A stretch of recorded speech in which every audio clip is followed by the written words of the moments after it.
जदि मु आपनको कहबी केवल 18 दिन रे आपनकर पेट संबंधित समस्त समस्या ठीक होई परिबो, मेटाबॉलिज्म इंप्रूव होई परिबो एवं आपनको इम्यूनिटी भी स्ट्रांग होई परिबो। कोन आपण एहा विश्वास करिवे? आज आम आलोचना करिबा एमिति एक आयुर्वेदिक कॉम्बिनेशन विषय रे जहा हजार वर्ष धरी लोक डाइजेस्टिव हेल्थ को ठीक करिया पई प्रयोग करि आसुछंती, किंतु एहा केवल पाचन तंत्र ठीक रखि न थाए बरं आहुरी अनेक बड़ बड़ फायदा आपनकु देई पारे।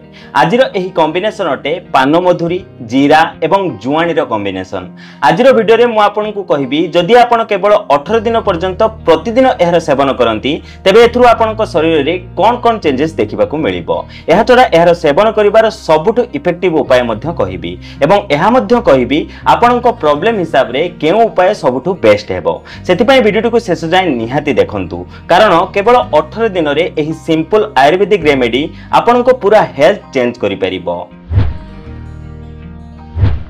बंधुगण, आयुर्वेद अनुसार एही तीनोटी स्पाइसेस अर्थात पानमधुरी, जीरा एवं जुआणी मिसी आपनक डाइजेस्टिव फायर अर्थात अग्नि को शक्तिशाली करिथांती एवं शरीर रे जमा टॉक्सिन्स को कम करिथांती। साइंस अनुसार पानमधुरी एवं जीरा रे पावरफुल एंटीऑक्सीडेंट एवं एसेंशियल ऑयल मिलिथाए, जहा कि आपनक पेट को शांत रखिथाए, हजम को इंप्रूव करिथाए एवं गैस को कम करिथाए। साथी रे कॉन्स्टिपेशन प्रॉब्लम रो मध्य आपनकु आराम देई थाए। सेमिति जुआणी रो मिलुथबा स्पेशल कंपाउंड थाइमोल आपनक डाइजेशन एवं मेटाबॉलिज्म उभय को बूस्ट करि थाए एवं पेट रे एसिडिटी को भी कम करि थाए। एही रेमेडी रो प्रतिदिन सेवन करिबा द्वारा धीरे धीरे आपनकु गैस, एसिडिटी एवं ब्लोटिंग भली डाइजेस्टिव प्रॉब्लम रो आराम मिलिबो एवं साथी रे आपनक मेटाबॉलिज्म भी क्षिप्र हेबो। वेट मैनेज करिवारे मध्य आपनकु हेल्प मिलिबो एवं धीरे धीरे आपनक इम्यूनिटी भी स्ट्रांग होई जिवो। किंतु एहिठारे प्रश्न आसे एही बेनिफिट्स हमकु केते दिन रे देखिबाकू मिलिबो। देखंतु आपण एही रेमेडी को 2 रु 3 मास पर्यंत सेवन करि परिबे, किंतु प्राथमिक 18 दिन आपनको पय सबुठु इंपोर्टेंट होई थाए, कारण एही 18 दिन रे आपनको आपनको भितरे चेंजेस देखिबाकू मिलिबो। किंतु आपण चाहिले एही रूटीन को 18 दिन रो अधिक कंटिन्यू करी एथरो आहुरी अधिक बेनिफिट्स नै परिबे। एबे जानिबा आजिरो एही रेमेडी को केमिति सेवन करि हेबो।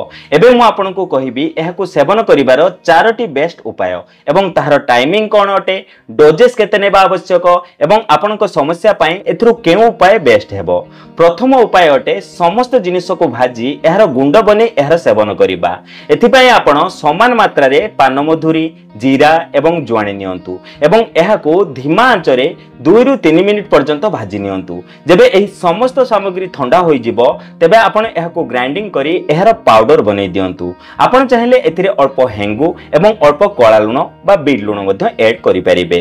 फळे रे एहार बेनिफिट्स आहुरी अधिक एनहांस होई जिवो। एहाको आपण डिनर परे बा रात्रि भोजन परे आधा चामच गरम पानी सह मिसई सेवन करि परिबे। एही मेथड सेही लोकंक पई बेस्ट अटे जे माने ब्लोटिंग, गैस एवं एसिडिटी रु तुरंत आराम पाइबा पई चाहुचंती। एही पाउडर जेमिति आपनक पेट भीतर को जाई थाए सेमिति डाइजेस्टिव जुसेस को एक्टिव करि थाए एवं डाइजेशन स्पीड अप होई जाय। फळे रे आपनक समस्त समस्या शेष होई जाय।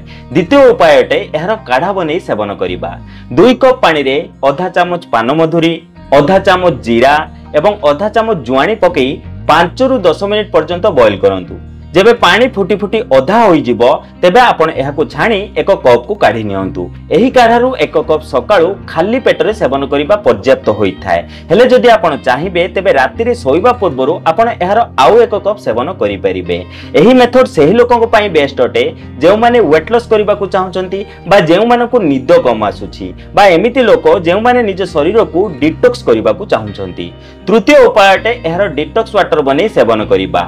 1 लिटर पानी रे 1 चामच जीरा, 1 चामच पानमधुरी एवं 1 चामच जुआणी पकई दियंतु एवं एहाकु एमिति राति सारा भेदिया पई छाडी दियंतु।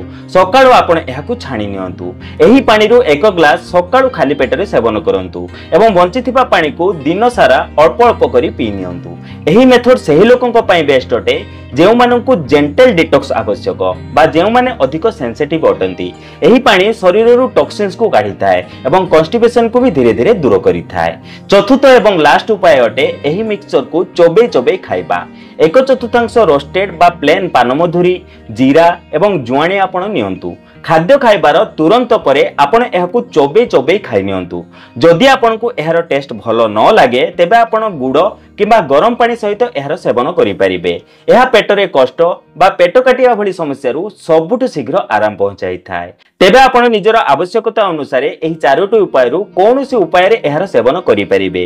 वीडियो जदि पसंद आसता तेज गोटे लाइक दिंतु, चैनल को जदि नुआ तेज सब्सक्राइब करूँ और मन जदि कौन प्रश्न अच्छी तेज कमेंट कर निहाती जनातु। तेबे बंधुगण आज एति पुणी देखा नूतन सुंदर अध्याय सह। धन्यवाद।